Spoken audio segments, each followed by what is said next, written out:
when black people wake up and become intellectually independent enough to think for themselves, as other humans are intellectually independent enough to think for themselves, then the black man will think like a black man, and he will feel for other black people. And this new thinking and feeling will cause black people to stick together. Truth seekers, please understand, Mental Dialogue is much more than just a talk show.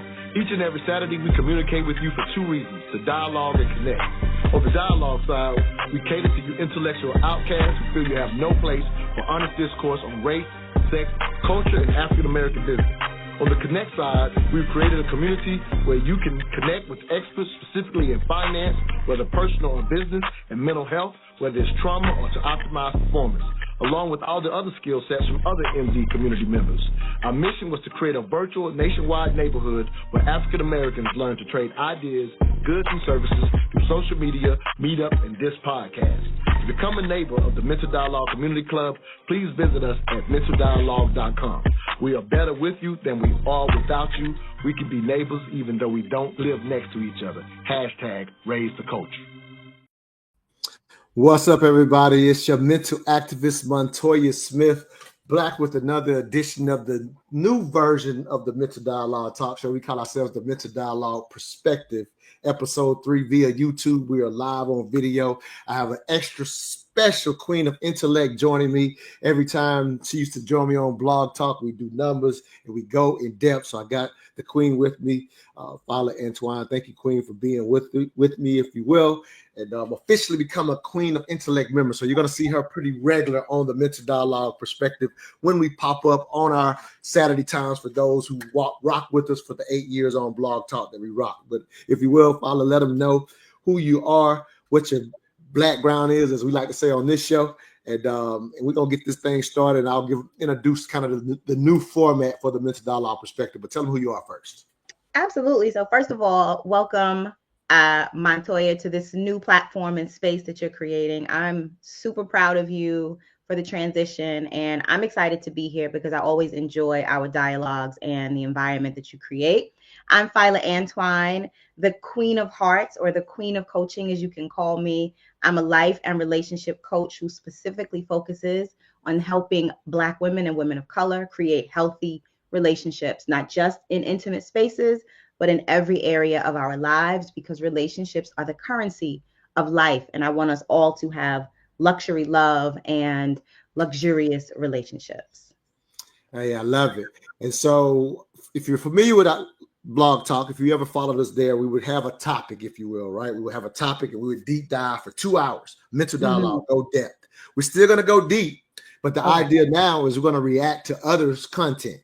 And so that's why it's called the Mental Dialogue Perspective. So we're going to share other people's content, and then we're going to go deep with my Queen of Intellect sisters who would follow showcasing for this episode. So with that said, we're going to go into a cut, and we just kind of going to go all over the place when it comes to race, sex, and marriage today, as we have, in my opinion, one of the best relationship coaches in the entire country. I follow only the best, only the real ones. And so y'all about to see how this queen's mind works. But let's play this cut right here and get us started. All this bullshit up in my house, I'm gonna translate for you.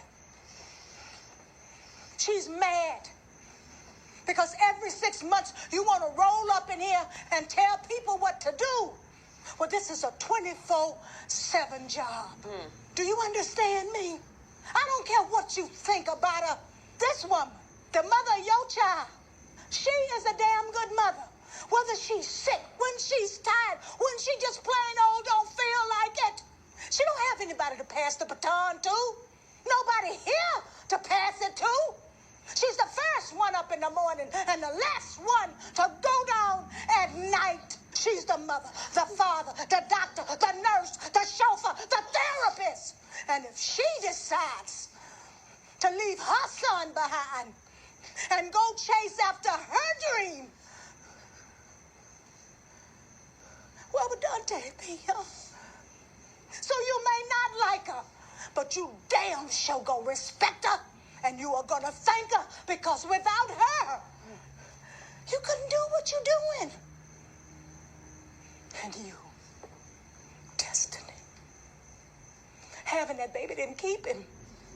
Yelling and screaming and embarrassing yourself in front of people, that's not gonna bring him back. Baby, he gone.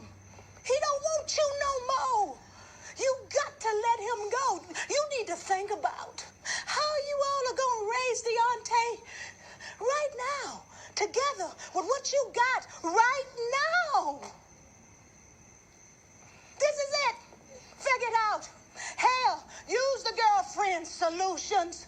Those were not bad ideas. Yes, me and Bill, we'll take him. And don't be mad because he can't take him. He's not here, but we are. And that is our deal. Baby, I know you're mad. Come on. And although you got every right to be mad, you are aiming it at the wrong. You're aiming it at the wrong people. That's it. That's it. Okay, that's enough. Powerful. Mm-hmm. I think it's a synopsis of current times. For anyone looking to be in a relationship, either in their own childhood or their own quest at being in a relationship, a lot of us have had either all of that perspective happen in our lives, whether we're the child, whether we're the man, whether we're the female, whether we're the grandmother. There's a lot of context in that very powerful cut from Love Is. Highlight that Sister Loretta Devine killed that part. But just laying out that dynamic. And so the reason I started here, Fila, and I want to get your thoughts. The reason I started here is because as a relationship coach in current times, people are coming to you with often those type of traumatic upbringings in some form of what you just saw. Not everyone. God bless those who didn't go through that, right? But that is an unfortunate, often a reality, and people are having to try to figure it out, and they don't always get to, as she was suggesting, to get good at the co-parenting if there's a child involved. Because here's the unique thing for us as humans right now. We're getting married much later than previous generations of humans, much later.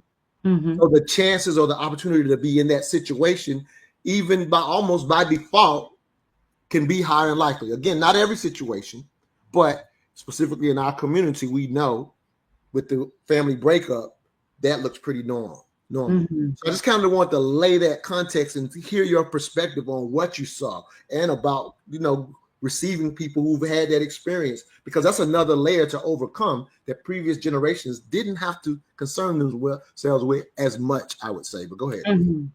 First of all, Loretta is divine. She's such a phenomenal actress, and she brings such depth and rawness and realness to the screen every time. That scene, every time I see it, I recognize something different, or I feel something different, or have another thought, because it's so nuanced and it's so layered, and it speaks to so many things about relationships in general, but also specifically about relationships and the dynamic within our communities, right? So the pressure and the strain and the stress that's on the Black man that causes him to kind of go de facto and leave his responsibilities behind, but in doing so, putting more pressure, stress, and strain on the Black mothers and the Black women who are there. It also speaks so much to the power of the community and the tribe and the collective. We're not supposed to be doing it on our own, right? The whole trope of the independent woman and the single Black woman and single Black mothers raising Black boys, all of that is abnormal and unhealthy.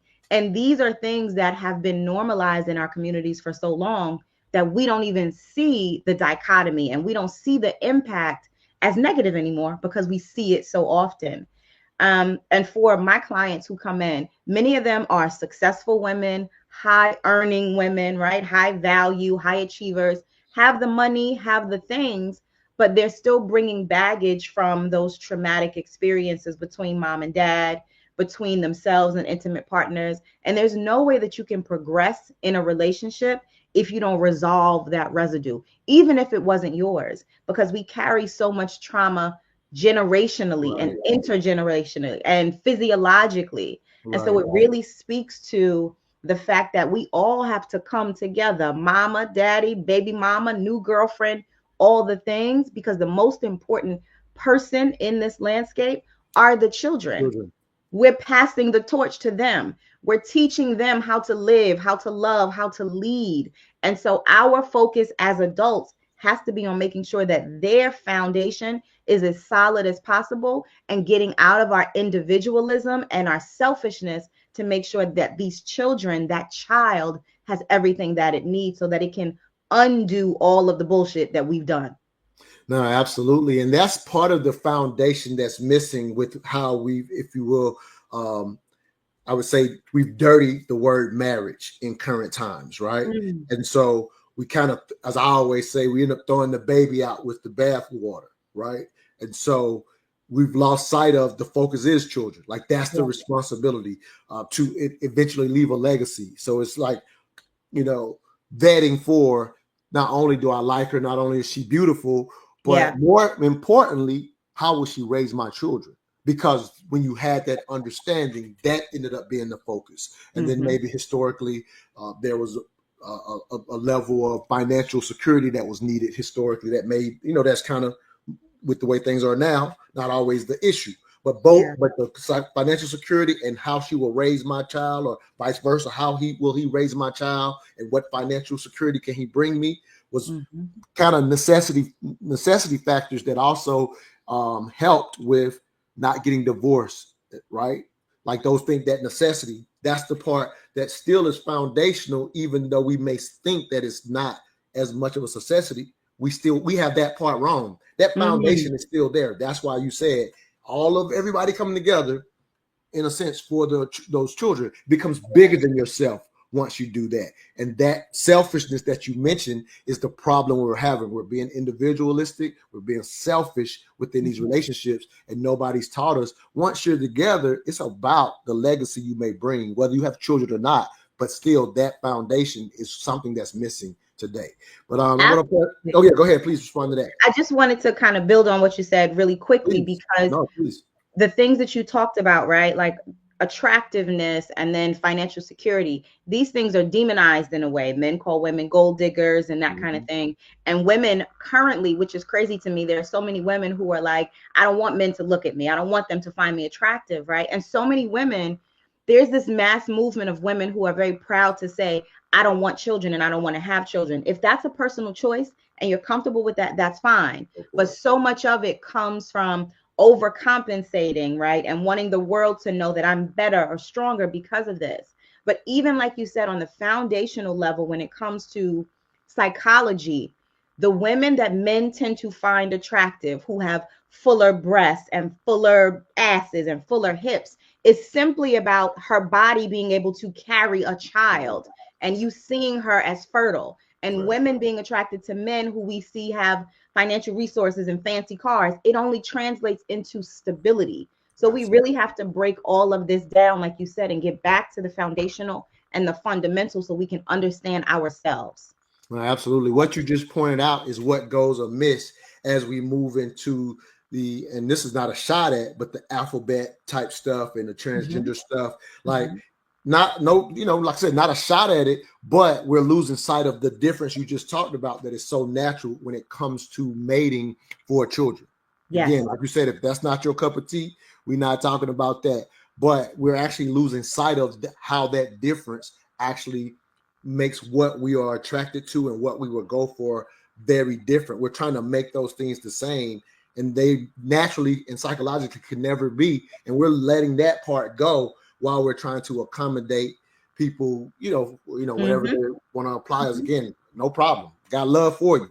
But let's not lose sight of, at the end of the day, the majority of humans are still going to mate in a sense, I'll say the natural way, because that's how we procreate, period. That's still going to happen. Absolutely. It's going to be the majority of what humans do, no matter what comes in the future, if that makes sense. Absolutely. Let's play this cut right here. You want me to provide safety for you, but you cannot reciprocate it for me. I deserve to feel safe too. A number of black men internally, their internal world is not safe. And yet you want me to provide you with safety that I don't even know for myself. When I say to you that you've harmed me, you give me this rigmarole, that's not safe. When I tell you I'm tired, you get so wrapped up in your responses that you don't even give me the space to be fucking tired. That's not safe. I say to you that I don't feel connected to you. I say to you that you are not meeting my emotional needs. I say to you that I do not feel the way that you talk to me is uplifting, and you continue to do it. That's not safe. But yet you want me to continue to go out in this world and come back and do all of this stuff. You don't want me. You want your idea of me. And if I don't fit that idea, you begin rejecting me. That's not safe. Thank you. That comes from the Black Wealth Crew podcast. Got that off of IG. Very powerful. I posted it on my page a few weeks ago and just said, and I personally said, I'm not sure how I feel about this. And I'm saying that having experienced exactly what he's talking about. I personally have experienced that. And so when you say you're not sure how you feel about it, do you mean you're not sure what feelings come up for you, or you're not sure what your opinion of it is? The second, the latter, to a degree. Okay. That's what I posted when I posted it, right? Okay. In preparing for the day, I still don't know if I formulated it per se. I definitely want to get more of your thoughts on what you're seeing. The thing that I'll highlight, it's, again, I think this is a potential lesson for navigating modern times. But what I will say, specifically in hearing him highlight how he's not safe, that's another aspect in the equality equation that leads to, I will say, our ladies, our sisters talking to us any kind of way. And in a sense, it comes from being in, if you will, the job market on the same level and having to compete for jobs, which makes sense, and being competitive and having to compete for positions, which is fine. But you get used to dialoguing with your opposite in a way that historically didn't exist. And now it gets normalized. And because we don't consider some of those differences you and I were just talking about, if we're going to get deeper on a psychological level, sometimes you can bring that home, and it's a lack of understanding of how we're left unsafe when it's the how you speak versus what you're saying. It ends up becoming an issue. For example, even if I make a mistake, there's a how you speak to me that I'll hear it and want to respond. You're my lady. I want to keep you safe. I want to make it right. It's my nature. You know, we like to please you. There's a how you can say, I made the mistake, but there's a how you speak to me that I'll never hear it because of how. So that's what comes up for me when I hear that cut. Go ahead, Queen. You know, a lot of my work is founded on the principles of self-actualization and self-care and self-identity. And so there's a part of this conversation where we all have to take ownership of our own feelings of safety, right? Of our own feelings of happiness and security to a certain extent. So creating that for ourselves and going back to what we talked about a little earlier, those traumas and those problems and those issues, those personal things, you have to resolve those things for yourself. Because when you get into a relationship, those things are only going to be mirrored and be exacerbated, right? So that's the first part of the conversation, just making sure you're acknowledging your own experiences, resolving any residue and things like that. But what I heard him saying was, you know, I'm hurting and I'm not able to nurse my own wounds. And while I'm in this state of hurt, you're not seeing me, you're not hearing me, you're not nurturing me, you're not making space for me, so I don't feel safe in this environment. And I think a lot of us operate like that when we're talking about us, Black folks, brown folks, because we have not historically had the luxury of tuning into our feelings and talking about how we feel. We've been in survival for so long. And even those of us who are intellectual and evolved and all those things, we still kind of get caught up in that trap. I remember a number of years ago, my husband, who is like healthy masculine and takes care of his family and not very emotional and all those things, said to me, you know, you make me feel like I can't be human. And that was something that I heard. It was like banging in my head. Yeah, I can I imagine. was like, oh shit, like I'm putting so much pressure. I have so much expectation, all of these things. So the fact that he was able to tell me was an indication that he did feel safe, right? In one Yeah, respect. absolutely. Yeah, He was absolutely. able to share Some that. men never, they can never say it. They can never let that out. Exactly. So yeah, absolutely. Credit to you in that sense. Absolutely. Right. So in Absolutely. that way, but then also it made me so hyper aware of how we as women are always looking to men to save us, to rescue us, to create these things for us. And again, it's so fundamental that we do those things on our own. And as a mother to a son, I'm learning that in a new way now. So much of those feelings of unsafety are not about the intimate partnerships that men are in, but it's about the relationship dynamics they have with their mother. Who were the women who raised them? What are those voices that are still playing in their heads? So again, it is this layering of emotional dynamics when it comes to women and relationships, and all goes back to that foundation that we talked about, right? Like we have so much work to do. Right. Like it's pretty common, especially back in the day, and men will still say this again. I don't think I see this dynamic as much, maybe because I'm older, and maybe it still happens. But men always are prone to telling their wives or their significant other that they have children with, because more men are at homes than people realize in our community. Absolutely. It's about 52%. It actually ticked up to over 50% just in the last year or two. So yeah, still 3% having out of wedlock, but people just not marrying as much now. The men are there more than people realize. But anyway, I say that just to highlight that men, we are prone to say to stop yelling at that boy, because we're concerned about our own experience, knowing what it does to that young man. Yeah. Like you said, because that's typically where it starts, right? The mother. Yep. And I got my brother Cecile on. I'm gonna go ahead and jump him on this thing, because I did offer to let people jump on. So Cecile, you coming in this thing in the middle of it, but I just wanted to go ahead and get you on, because I know you said you only had a few minutes. But yeah,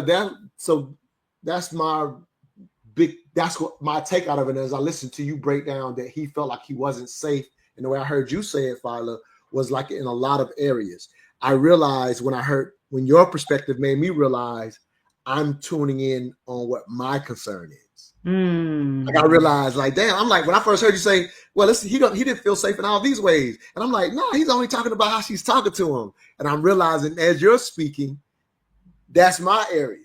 Right? You heard much more. I tuned into what does that make sense? Like the psychology, of course. My area, which we often do, right? You only kind of see it through your lens. So it was kind of dope to hear you evolve and say, hey, that can happen in a lot of areas. And I love your example.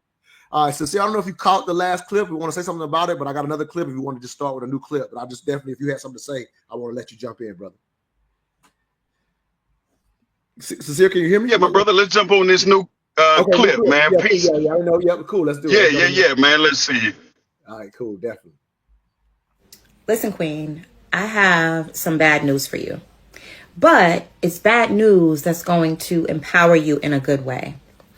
The thing is, anytime you are moving from fear in your search for love, love is going to elude you. You're not going to find love in the places and spaces that you end up. You are only going to find more fear, and more fear is going to be created. So it's important for you to understand that if you are afraid of men, if you are afraid of being hurt, if you are afraid of being cheated on, if you are afraid in any way in your search for love, you are not ready for love itself. Love needs a clear, pure canvas to work with, to work on, and to create its picture from, right?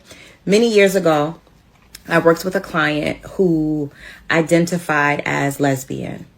And as we worked together and she tried to figure out why she could never be in a relationship with a woman for long enough to really settle in, and why she would always feel anxious and antsy around like the 6-month mark.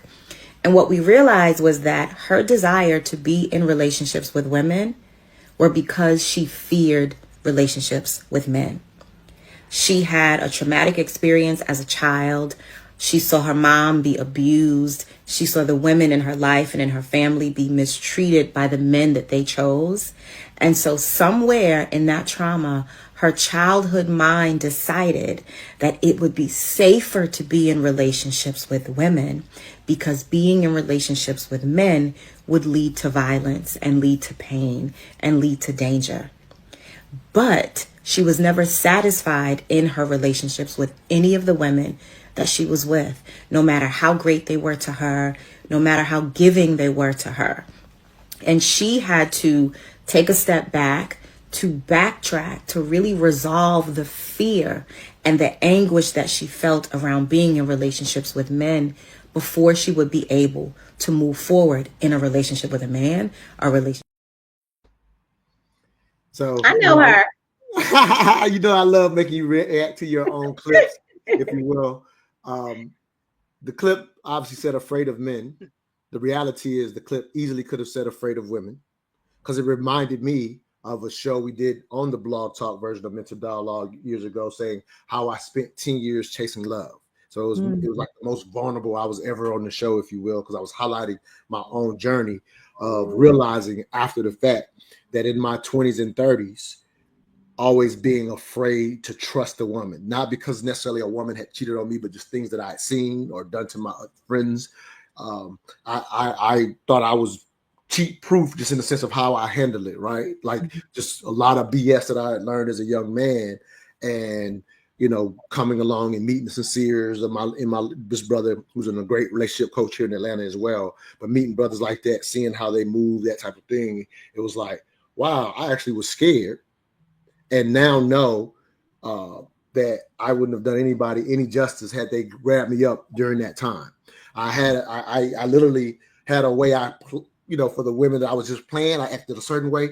But if I thought I found her, then that gentleman that's here right now, he showed up. But the problem was in fear. So I'm still that man without the fear now. That's the growth period. But I learned that a lot later. But I love that cut. And because you coach women, that's why you're having the conversation in the way you are. But I definitely wanted to highlight for anybody watching, you're not watching the show where we're like, yeah, tell them, Fila. Because it's just positioning. Yeah, we don't move on that. We don't move like that on this show. Not at all. Yeah, but your response, again, I want to kind of share some of my story. That's what it made me think of. Well, I would love to hear Sincere's take on that and let him have the space and have the floor. Absolutely. Go ahead, Sincere. Is he froze up on us? Peace, Queen. How are you? I'm very well. Nice to meet you. So, no, can y'all hear me? Yeah, you're good. Yeah, it was like awesome, and amazing. And peace, King. All right, great. I love what I just heard from you. I love what I just heard from you, because I have to address a number of my clients in the same way. And what I have to let them know is that we have to choose faithful or fearful. Both can't reside in the same space at the same time concerning the same circumstance, right? So with that being the case, we often have to examine enough to get down to the root of the issue, right? So if we don't attack the root, whatever grows from the soil is going to continue to grow, right? So that's a part of my own story. So I speak on lived experience as well as my studies, being happily and healthily married.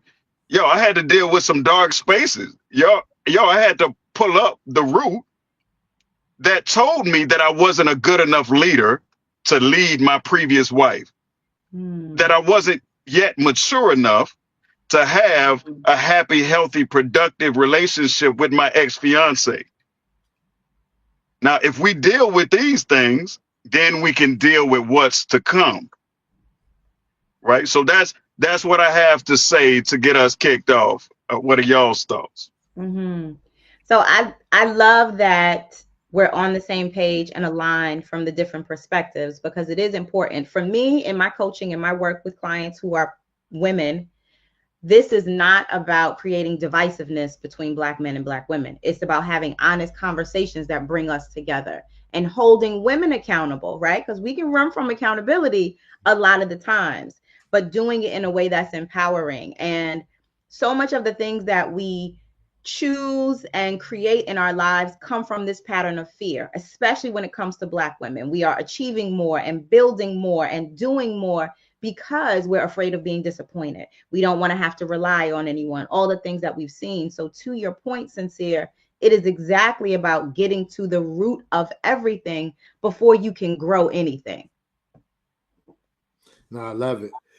So I'm going to do a share screen here. I want to share this because I was going to play it on the screen, but it's kind of small. So just give me a second for everybody watching. I'm going to do a quick share. And it has some music, but I'm going to try to talk through the music and share some thoughts. We're going in a completely different direction, but it's very current, what I'm about to show here. So let me see. Share screen. All right, let's see. Instagram. No, not that one. I think it's this one. Let me just share and see if I can get to it. All right. I know y'all see Fila right now. Do you see the one that says "Real" has been shared? Do you see that? Not yet. Okay. You still just see the one with your face? Yes. Yeah. All right, cool. All right. This share didn't work the way I wanted, so I'm just going to play it on the screen. It's just small.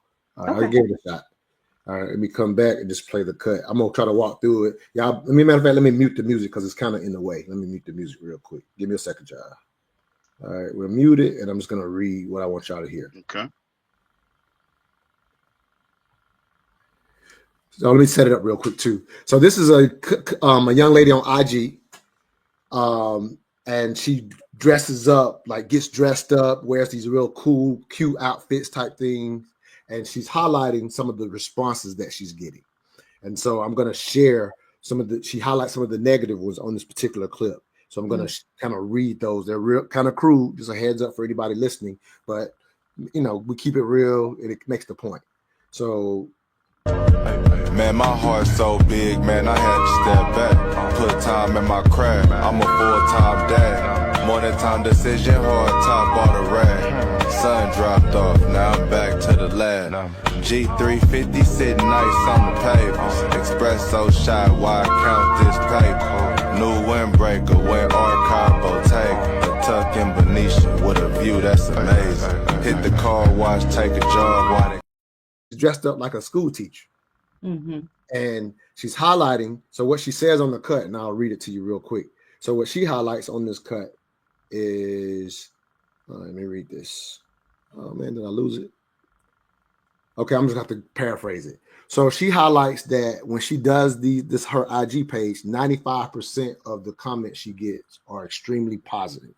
And so she felt that it was necessary to call out the 5% of men who are making these type of comments based on, and just giving an example of what she was wearing. Mm-hmm. And so I thought it was an opportunity because we're always talking about, especially in current times, when it comes to, in a sense, what women currently wear. That's always a huge topic on the internet and amongst people about how should a woman show up. And so again, she's highlighting that 5% of negative thoughts. And so I wanted to highlight the psychology of feeling like it was necessary to call out that 5% of men who are obviously, in my mind, out of their mind. I didn't see anything inappropriate in what that sister wore. But giving that group, highlighting them, actually, in my opinion, drives them to mess with her more. And this is not about her in particular. In my opinion, it's an opportunity to understand the concept of giving light to those in our community who will be negative.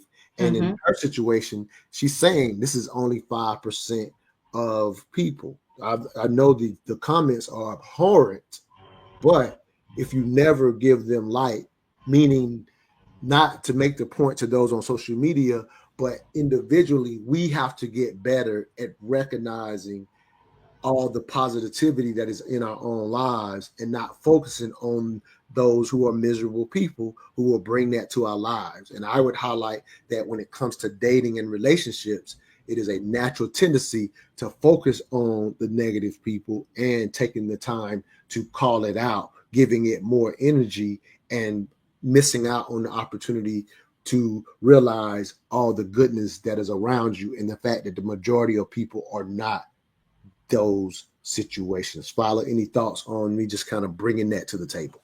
Of course. So the question that we should always ask ourselves is what's the reason? Why am I doing what I'm doing? Can you hear me? Can you hear me? Can you guys hear me? Yes, I can hear you. Could y'all hear me? Yes. Yeah. Okay, You're cool. good. Yes. All right, cool. So the question for me is always, what is the reason, right? Why am I doing this? Why am I highlighting this? How does this serve me? How does this help me? And let me backtrack and say, I don't believe everything I see on the internet at all, right? So whether or not these comments are really coming to her or not, we don't know, because people tell all the lies on the social media for engagement, for attention, all of that. And as creators, we know that. So that's first and foremost. Okay. Secondly, if it is true, what is the point of it? What is the point of highlighting these negative comments that men are making to you if you have an audience of women, right? Do you want to implant these type of negative thoughts into the minds of the women who follow you? Are you trying to validate a story that you have about men? What is the actual point? Because if 95% of the time you have good experiences, that should be what you're leaning towards, unless there's some internal issue with you. I'm a woman. I've been a woman my whole life. I'm from New York. I've been called a bitch. I done had bottles thrown at me for not speaking, for not responding. But that has to be like 0.1% of my experiences with men. So those are not the things that I focus on. In my real life, men are catering to me. They open the door for me. They buy breakfast for me. They treat me in a special way because that's how I show up. And that's the story that I'm following, not the one that validates my negative tropes about men and how they operate. So again, what is the point of this? That would be my question. All right, fair enough. Sincere, any thoughts? Sincere, you're on mute. Yeah, absolutely. And beautifully stated, my sister. Yeah.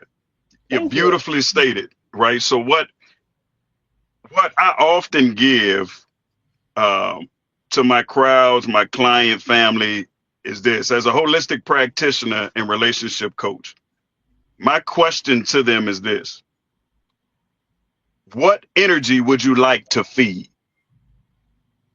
And where are you getting your nourishment? Right? So if you're feeding the negative energy, guess what shows up? Right? If you're feeding the positive energy, guess what shows up? Right? So we have to think of it in this way. What do I want to feed to create a certain level of abundance in my life? It really speaks to what you believe, what you know, and what you're willing to be. And that attention that you give is currency. Mm-hmm. It's currency. Just like my sister said, even if it's real, right? Social media is not a real world to me. I only put things out there to encourage my community. And anything else, like, I have yet to respond to any negativity because those people are not real to me. I create my world.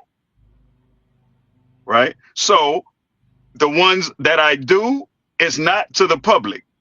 It's one-on-one. Mm-hmm. And I let them know, my sister, my brother, if you would like me to invest in you, I'm willing to do so. Mm. I'm willing to get you into another space. I'm willing to help you. I love you just that much. Mm-hmm. Right. So I'll leave it there. I love the conversation.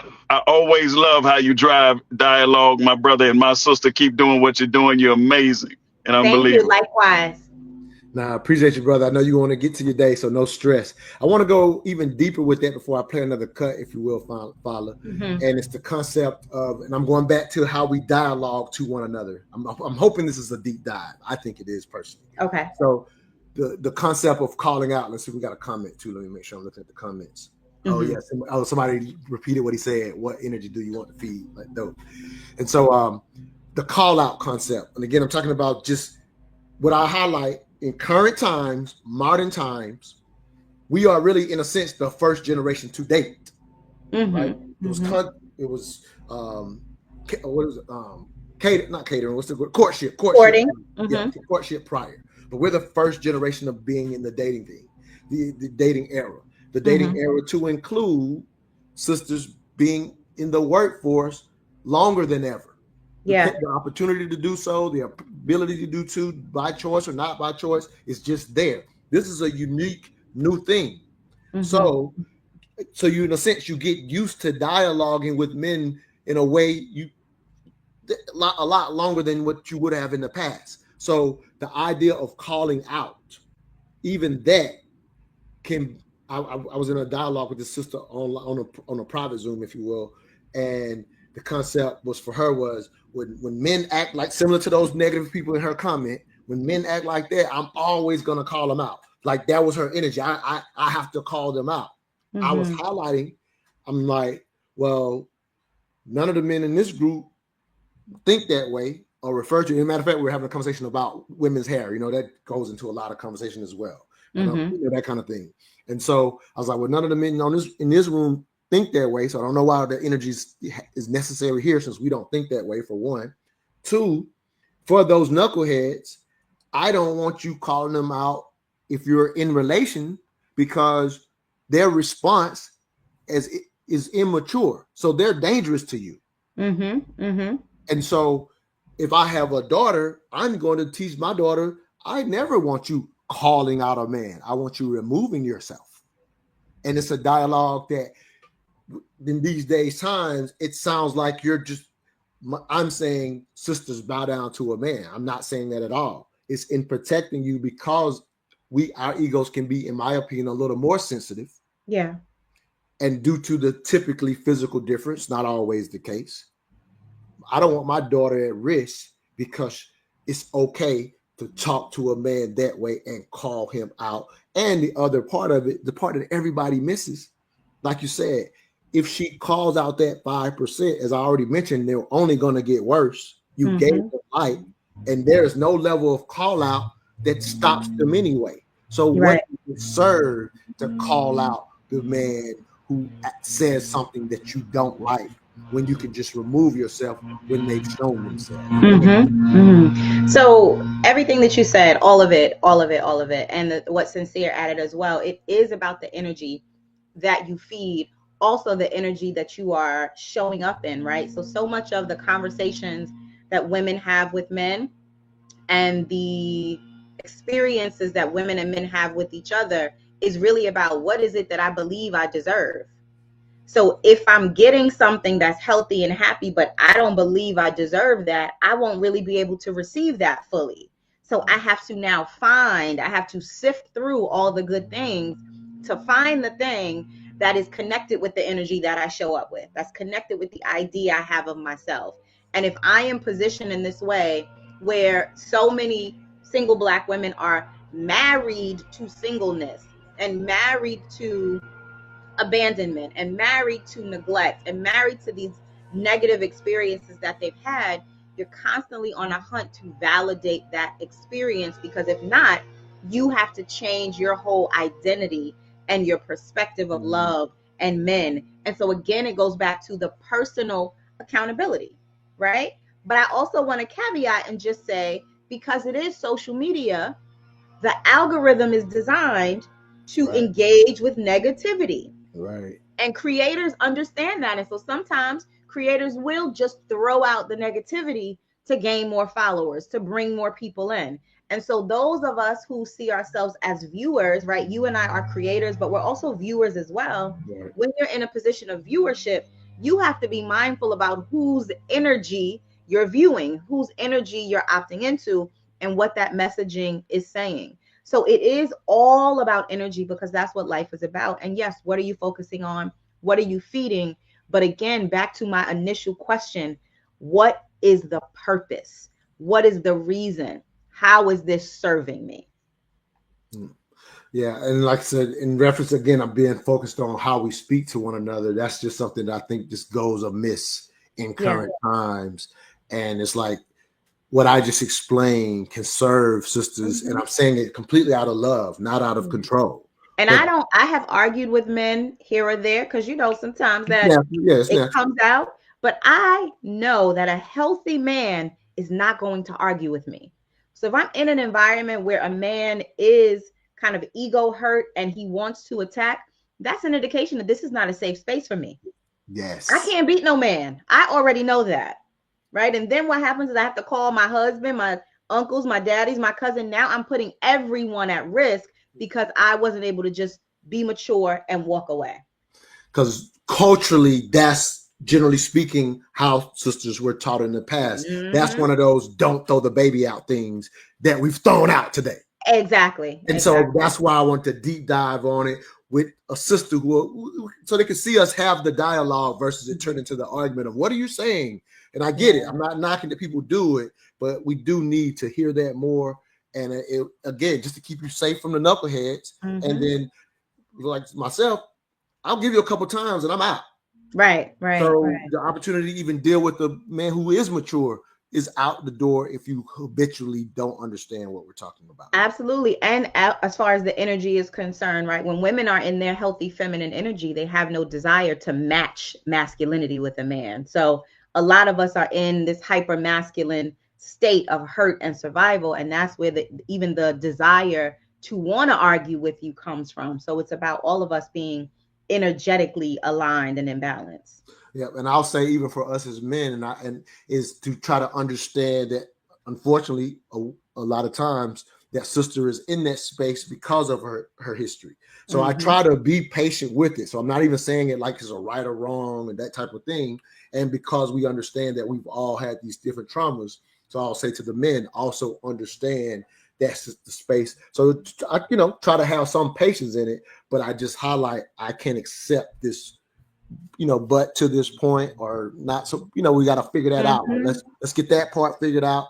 And, sometimes people can't get past it. So I have to move on. But absolutely. It's not about bigging myself up, but I'm also just saying to the men, as much as I appreciate what Fila just said, we also have to walk into these situations with a lot of patience because we're both coming into things typically with some lack based on our upbringing. Absolutely. And women also have to understand that every man is not going to be considerate. So sometimes you just need to be quiet and protect yourself. Walk away, sis. That's what I mean more than anything. Sometimes she feels guilty for not having sex with a man that she's dating. And by dating, that doesn't mean you're in a relationship. It means you're getting to know this man.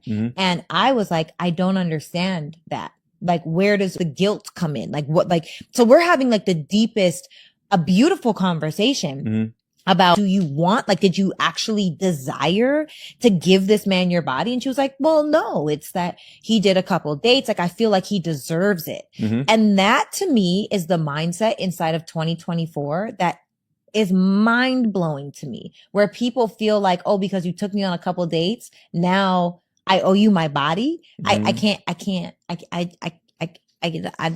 guy feels the same way, the obligation to himself. Yeah, because he's a man. To himself, like to his ego. Yeah. Right? So the man feels obligated to sleep with this woman at a certain amount of time because his ego is going to start telling him like, bro, she don't want me. She don't want me. She don't want you.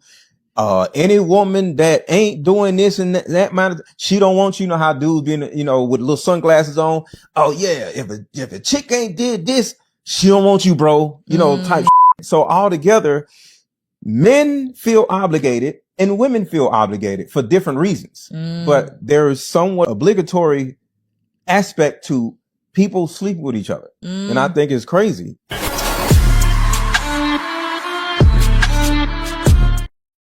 Cass and Mr. Let Go being the guest on there. A deep dive. That's what we do here on Mental Dialogue. Appreciate, in a sense, where they're going. And I think a lot of what they're saying is a reality that unless it's said out in the open like they've done, people don't think about that they may be moving just like what we just saw there. But any thoughts, Fila? Yes, we don't know how to date. We don't know how to connect. And so much of our interactions are transactional. So if you give me something, I have to give you something. If you do something for me, I have to do something for you. If you don't give me something or do something for me from the man's perspective, then that means that she doesn't value me. She doesn't want me. As a woman, if I don't give it to him, then he's going to leave. He's going to get it from somewhere else. And, I'm surprised that the woman in the clip said she's mind blown in 2024 because this is not new. This is not a new concept, right? Women, physical appearance, aesthetic, our bodies have always been our currency when we had access to no other currency.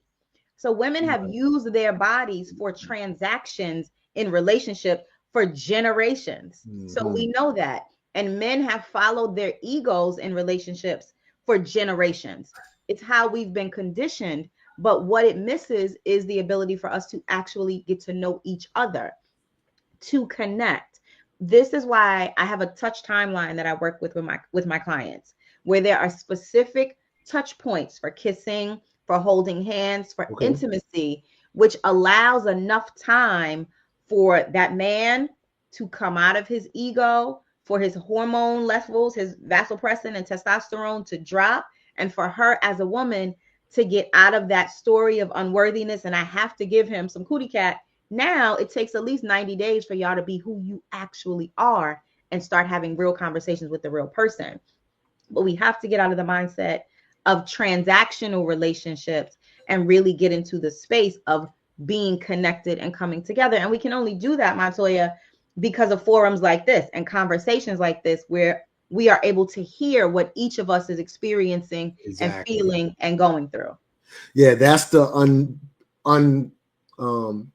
the unexpected damage of moving into a dating era as a human race. Right. Like what we're talking about. So we have no choice but to navigate this new world. And like, again, we can't hold on to all of the traditions. We just need to get rid of the water, keep the baby, right? Yeah. Keep the baby. And so understand how this dynamic is going to change, because as much as a grandmother might have said, or a grandfather might have said, you know, I waited till I was married. I'm like, you got married at 16, my grandma. Like, if you got married at 36, you were not waiting until you 36. And you'd have been busting it wide open, Grandma. Yeah, come on now. You know what I'm talking about?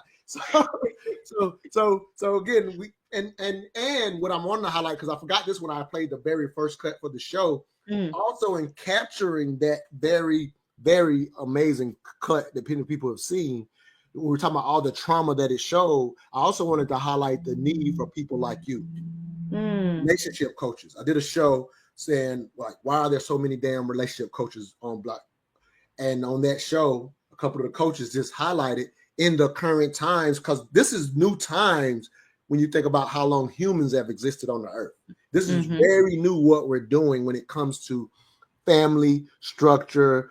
You know, what 50% of the country marries, 50% don't, and that, which is very low just to 50 years ago, very low compared to 50 years ago, right? Yeah.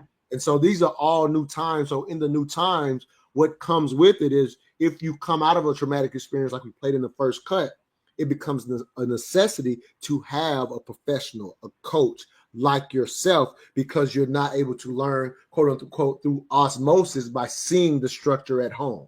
So if that's not your reality, then we are figuring out ourselves, and figuring out all on our own leads to additional trauma versus the necessity of a coach. So somebody might say, well, I don't know if I need that type of thing. And of course, like in every industries, there's people that know what they're doing, you know, and people who don't know what they're doing. Now, for anybody in my community, I'm only going to bring the Fila Antwines and people to that know what the hell they're doing, to have these dialogues and understanding. So I'm just really highlighting the necessity of people like yourself in the current times. And actually, it's almost a mistake to think you can do it from on your own, or just even with, as I highlight, not to knock this, but even just the spiritual counseling a lot of people will get right before marriage. And then unfortunately, the church want that money if you get. They want that money too, so they're not going to say y'all don't go together. They're going to say, well, let's work on. And you're right there, and we usually go in to get the spiritual counseling when you've already decided to get married. Whereas in the Mental Dialogue Community Club, we highlight, go get a professional prior to that. Like, while you're thinking that, okay, this is the one, get some dialogue so they can see your blind spots and y'all can figure it out to make sure this is a thing you should move into. Because in the past, it would have been your family vetting, your entire family, making sure, like you know, in the West, we kind of confuse arranged marriages. They still are relatively successful in other parts of the world, because of that vetting process of saying, I know that mother and father saying, I know my child. And as much as we're learning ourselves, we don't always know who we should be with as much as your parents who've seen you from day one saying, this is the person that'll best take care of this personality versus this personality in my family. Now we're doing it without that. And that's what coming into the marketplace, you used to have to rely on the land that your father was going to give you. So you had to kind of listen to the family, even though we didn't have arranged marriages, you still had to listen to the family because you needed a plot of land to raise your family on. So all of that was gone once we moved from agriculture to an industrialized marketplace. So it all plays out into human evolution.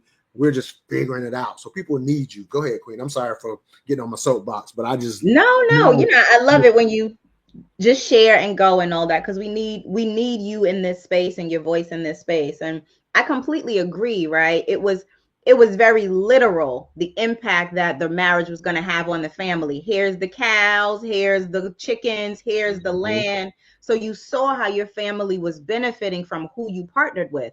It's not as literal now, and we've forgotten that it's still going to impact the children who come from this, the relatives that are seeing us, the people who are in this situation with us together as a whole. So back to how we started about getting out of the selfishness and the individualism that we have gotten into and dating transactionally. And when it comes to coaching and seeking support, anything that you want to do well, you want to learn it from someone who has a proven track record of doing that thing well. This is how we learn. Historically, we used to have spaces where the women went to have conversations with each other, to teach the young women how to be wives, how to be partners. Men would go out into the wild and have experiences that were solely for them, these rites of passage. We don't have that anymore. And so now we have to seek out individuals who still hold some of these keys. And so much of the work I do is about strategy and methodology, but it is also about spirituality. It's about legacy. It's about lineage and restoring those wounds that were created within our community, because we've always been a people who have learned from each other and taught each other and created rules and regulations. We taught everybody around the world how to bathe, how to cook, how to heal themselves, all of that. And we've forgotten it within our own dynamic now. So we absolutely need forums like this, and we need professionals to help us, because that's just how I'm the root worker now, right? The witch doctor now, those kinds of things. Absolutely. And it just takes on another form, but we absolutely need it. And that's the dialogue, just putting it out there so more people like, oh, I never thought of that way. You know what I mean? That's all we're trying to do. We say all I ask is that you think is our motto. All right, here's another area where we used to take, like you said, take the young ladies and teach them this and take them. So we're going to go in an area where this type of things were taught. So let's play this cut. You have a chapter on sex. Yeah. Of course you do. That's important. And the demons try, this is interesting. Why do they do this? The demons try to sex-proof the marriage so that there would be little or no sex. On page 111, encourage her to dispense sex as if it were a precious or a scarce commodity. I thought that was clever. I like that a lot. Why? Why do the demons care? Like, they want to tempt you to sex before marriage and extramarital, but in the marriage they want to tempt you away from sex. What's going on there? It's just very important to me to make it clear that inside of a marriage, sex is a thing that the demons would not like. It is a thing that knits the heart of a husband and wife. It has the potential to bathe everything in butter, basically, just make everything better in the marriage. And it's, if the patient is doing what the demons want, she's dispensing it as a way of controlling, a way of withholding blessing until he does what she wants her to do. Until he does what she wants him to do. That kind of like the sort of withholding praise, just withhold good things from him until as your way of improving him. So, I think that's the very kind of demonic logic. And you give me what I want, and maybe I'll give you some of what you want. And what the demons don't want is for the wife and husband both to see sex as a blessing, as a joy, as a recreation, as the thing that that blesses them both for years to come and makes everything about their relationship better. So to see it as it is a duty, and it should be taken on as a duty. You do this because you've been commanded to do it. Sometimes that's why you do it. But it's also a delight, and it needs to be a delight for her as well as for him. So very critical thought, in my opinion, from the standpoint of what she highlights at the end, if you will, duty and delight. Like that's because again, how does it, when we had that conversation now, we threw the whole baby out, or we don't even realize even the way specifically how we teach women about, in a sense, saving themselves. Even the way we do that, we've talked about this on the show, the psychology of hearing that in the manner that we demonize sex. Like that's how a lot of women are taught that. And so I never thought about it until somebody said it on my show, but once she comes into the marriage, all her thinking around sex is around it being demonized. Like even having to overcome that ends up playing a role in them not having a great dynamic in sex because nobody ever highlighted the delight that it should be as well. Right. So in current times, the word duty sounds crazy in current times. But I wanted to contrast this clip with the last one where we heard the obligation, where people are just obligated and having sex before marriage. I would like to highlight, if you are going to get married, that changes. But we're not taught that as much now in current times. The idea of duty, and not just holding to duty only, because as she said, it embalms the whole marriage, if that makes sense. And so I want to actually do a shameless plug and highlight my book, because I talked about this 10 years ago in my book, and I wanted to ask, because my book is set up for dialogue. So I'm going to read this piece and ask you a couple of questions, but it absolutely, I think you'll hear how it relates to the cut. I'm being a little funny with it, but go ahead. Right. This Black Socrates Speaks is titled Sex, Infidelity, and Marriage. It's written in November 2015. Sex secret for married women from a single man.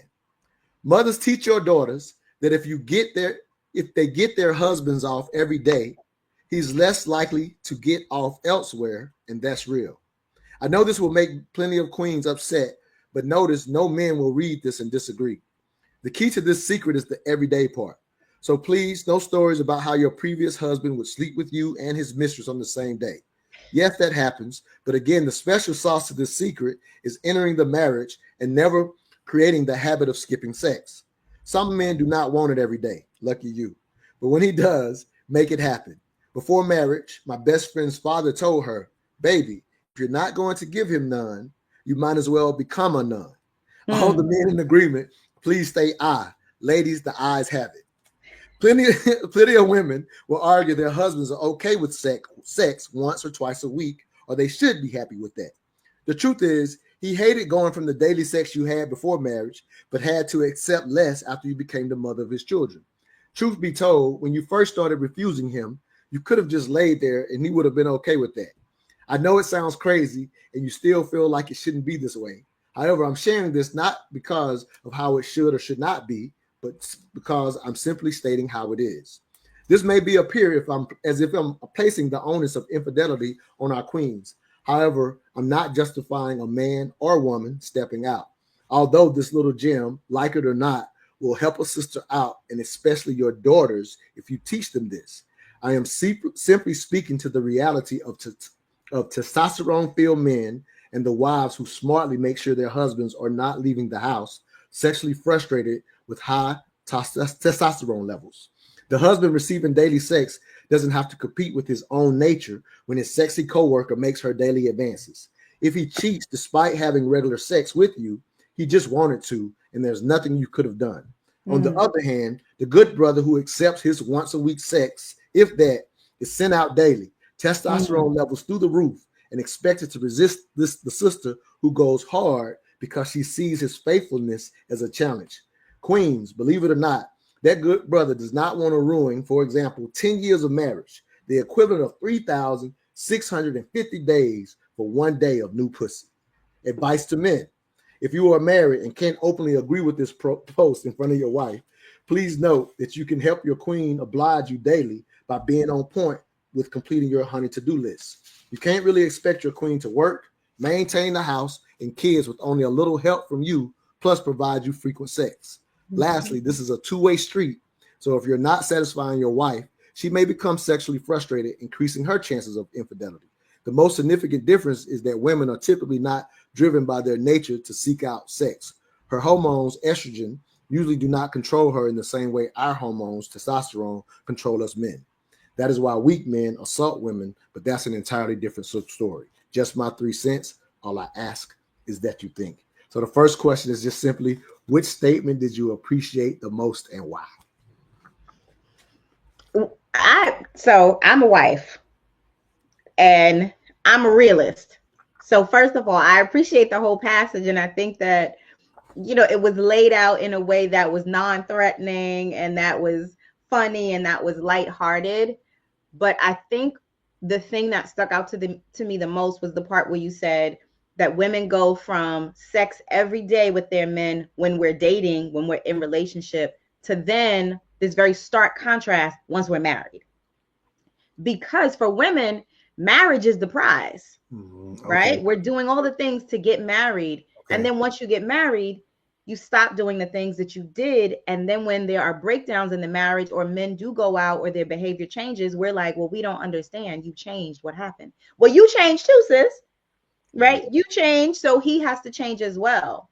And what I really hear you saying in that is something that I tell clients all the time is that we can take the word duty and change that to maybe responsibility for it could be a little easier to digest. Fair enough. But you have, and it doesn't matter to me, duty, responsibility, whatever. Right.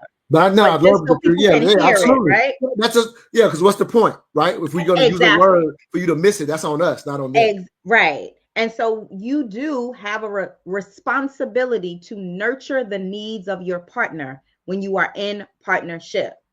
And if his need is sex and yours isn't, then that is still his need. Just because it's not a need for you doesn't mean it's not a need for him. And that gets to be nurtured. I think that something really interesting happens with women. And one of the things that I actually coach my clients back into is being seductive, right? Not demonizing your sensuality and not only using it for manipulation, which is what I think the clip was talking about as well. Right. Rationing out sex. I'm not going to give it to you as a punishment until you do whatever. So now you take this beautiful, powerful, healing, connective tool that we have and you make it bad. You make it punishment. You make it something that is out of reach, which changes the psychology around sex and how we operate. So now I don't even enjoy sex with you as much. And I may go out to find someone who I can have sex with that is fun and free and liberating as well. But teaching women that it is okay, and not only is it okay, it's healthy for a man to want you in partnership.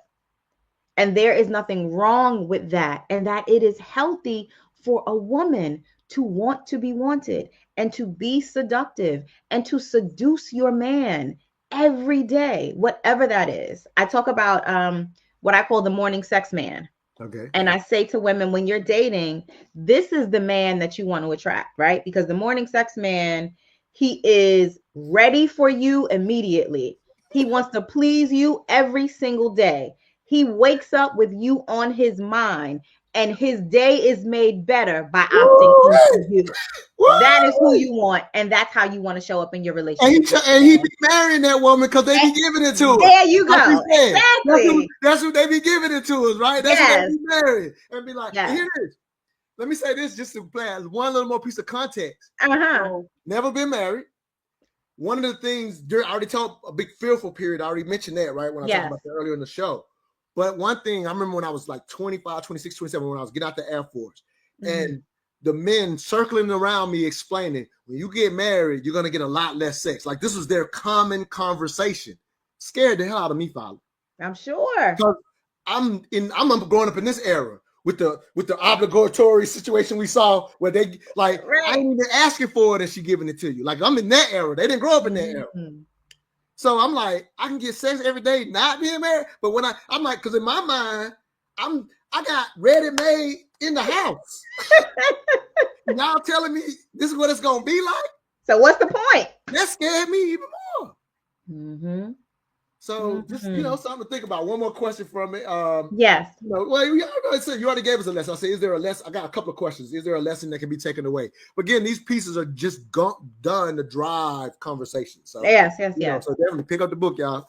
Let me play at least one more cut and get this queen out back to her family, if you will. This is actually another therapist that I'm recently started following. Mm-hmm. Her name's Taylor Chandler. She's amazing. Okay. If you don't follow her, go find her because I know she's gonna be right up your alley. Yes, I'll definitely do that. Don't do wife-husband stuff before you become a wife-husband. You asking people to have blind faith in you. Someone's got to know, like, you have the capacity, the desire, the willingness, and it's really who you are. It's not a light switch that you turn on and off. It's who you are. So you really even shouldn't be worried about that. I ain't never even worried about that. I don't got to pick and choose how I show up. It's who I am. So the only thing you're going to get in marriage is more of it. That's so much work. You got to wake up in the morning being like, I ain't married yet, so what am I not about to do? Huh? I can't even help being myself. It's who I am. Why would I got to turn me off to try to manipulate you into marrying me? What the hell? See, ladies especially will have you thinking that's discernment. It's self-sabotage. Men are like, I'm not doing that. You're not about to withhold, try to get me to give you something. That don't even make sense. You want to withhold from me so that I give you something? That only works on people who don't even like themselves. They like you more than they like them. And some of y'all are counting on a sucker who doesn't know that, who doesn't know that he does not have to deal with that. That you withholding shouldn't trigger him to give you more. It should trigger him to go away. That's a man who loves himself. It triggers him to go away. Golly. So y'all got me passionate. I was just saying, okay, Taylor is passionate, huh? right on time, right? Yes, I got one more cut. I'm sneak in. We got time. Just so you know, there's another one from her too. But go ahead and respond to that one real quick before I play this other one. And it's just, again, in my opinion, I just see her and I love her. But just highlighting what we lost with the breakup of the family. Yes. So the dialogue of not doing that is not available. So I'm not blaming women at all for doing it. It's the opposite, as she said, but we're just bringing back the reminder of, although you haven't been taught this is the actual proper way, because in the past you would have seen it through example. So that's just my thoughts on why so many even get taught or learn. Well, no, you don't do that for whatever, versus becoming, in a sense, a wife. Not for every man or every man you date, but just that concept of, like she said, this is just who I am. And that, in my opinion, gives you a much better opportunity. Your thoughts, Queen? So I think part of the problem currently is that we are all moving from the negative instead of the affirmative. So even the lessons that we're taught are from the negative. Listen, don't do this, never do that, don't do this. But no one's saying what you should do and how you should move. Exactly. Right? So as far as withholding is concerned, I'm not a proponent of withholding anything, but I am a proponent of giving intentional access. Because the problem with women is that they are either completely closed or they are completely open. So there's no balance. Right. So when the conversation comes up around, not doing wife things unless you're a wife, I don't really know what that means to women either. Right. I don't know what that means, because if we're in partnership and we're building something together, there's a mutual submission that has to happen. Absolutely. Right. You do have to feel that I'll nurture you and that I will nourish you and be a safe space for you. And I also have to feel that I can trust you and rely on you, and you'll provide and you'll protect. And I have to be vulnerable to show you that. I have to be. Exactly. We have to be vulnerable. We have to be open. We have to take the risk to be hurt and disappointed in order to really get the things that we want and that we seek. So it's simply about being strategic in your movements from the very beginning so that you're moving towards what you want. But once a person is in your life, it's less about the strategy and it's more about the connection with that individual, trusting yourself to move forward. And so many women don't know how to trust themselves because they've made such poor choices, and then they project that onto men and say, well, I'm not going to give you this because I can't trust that you'll treat me well, when it's really, I can't trust that I'll treat me well, so I'm withholding. But instead of withholding, just being intentional about the level of access that you give folks. You don't let a stranger come into your house. That's stupid. That's unsafe, right? And so the man that you've just met, no, you don't give everything to him. But when you are learning and getting to know each other, there is vulnerability that's needed and openness that's needed in that particular space. And I'm gonna give sisters a secret. Me and the sister I'm dating now, we talked about this, and she's wonderful, by the way. But anyway, I love that for you. Yeah, it's dope. It's dope. But we just had a conversation about this very point, so it just came to my head. And I'm gonna play this last cut after this. But I was just highlighting that the era we're in now, and just sisters need to hear this, like men, especially in their 20s and 30s, men will brag about the sister. Man, she made me wait 3 weeks. They brag about, like, their sisters never have heard what I'm saying right now. I'm telling you, amongst men, like, that's a bragging point because that's not the case. So when a sister does, now, guilty of this too, fall head over heels for somebody you really shouldn't even be with, but that alone was a standout because it's so different. Overlooking a bunch of stuff because she respects herself. Like, I just need the sisters to hear.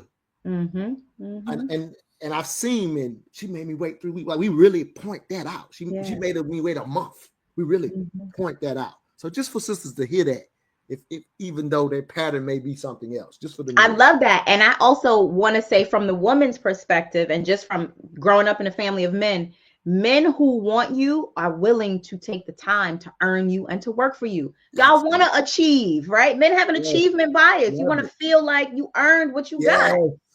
Yes, absolutely. Here's the last cut, and this brings balance because you know you focus on the ladies, but I want to bring some balance to close the show out. So this is Taylor again, you know, moving in our direction again. There's no blame here. It's about what we should learn ourselves, but it's necessary because we leaned a little on the ladies today. No matter how well you lead, the women ain't gonna listen. Here comes a victim, enter the chat. They never take long.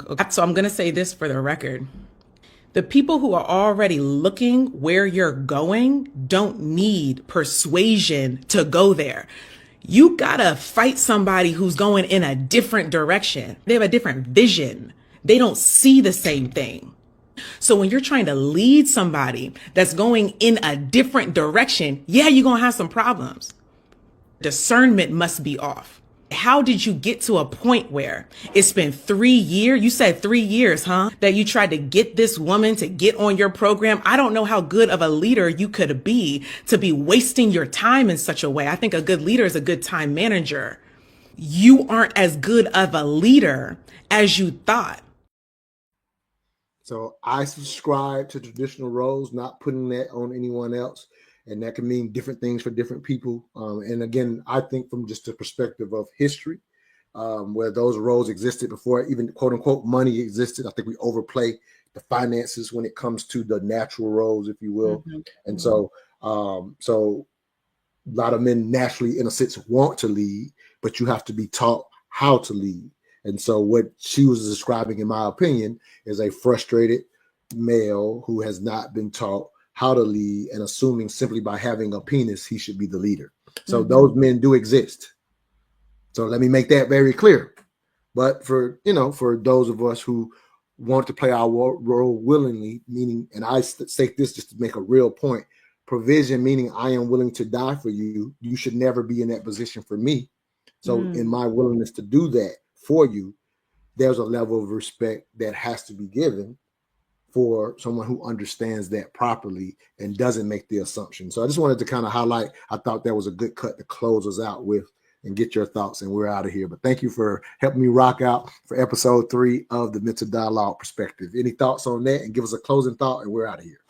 So I think that men should also take a look at how they're being treated in relationships and the women they're attracting and trying to lead as well, right? One of the roles of a good leader is spotting talent. So just because she's a little bit resistant maybe in the beginning doesn't mean that you have to throw the baby and the bathwater out. Right. But you should have some boundaries for yourself. It's okay for men to say, you know what, I don't want to deal with this. I'm not putting up with this. And to set standards for themselves and the women that they deal with. From a traditional perspective, men lead in the literal sense, and it's okay for that to be the situation when you're in a relationship with a man who has your safety and your security in mind. And I tell women all the time, you know, all this softness that y'all want, if you let him take the lead, you have a lot more time to relax and have some ease. There it is. I love that. It's a perfect way to close out episode 3. Thank you, Queen. Let them know how they can follow you, get your services. Because again, I only bring the real ones to you. And this queen right here is, y'all clearly, if you've been watching today, you see it's not the normal chattering back and forth. We're not doing this for attention. We sincerely care about our community. And that's why we do what we do. So thank you, Queen, for doing everything that you do. Let them know how they can follow you. Absolutely. So I am She Is Fila across all platforms: Instagram, TikTok, YouTube, Facebook. It's She Is Fila, Fila. And if anyone is interested in services, you can reach out on whatever your platform of choice is, and we can go from there. But I am a real lover of Black women and Black men and the Black community. And I don't shrink about that. I don't apologize about that. I love us for real. And with that, we're gone. And our motto is, all I ask is that you think. And we out of here. Stay in the back real quick for me, Queen. Absolutely.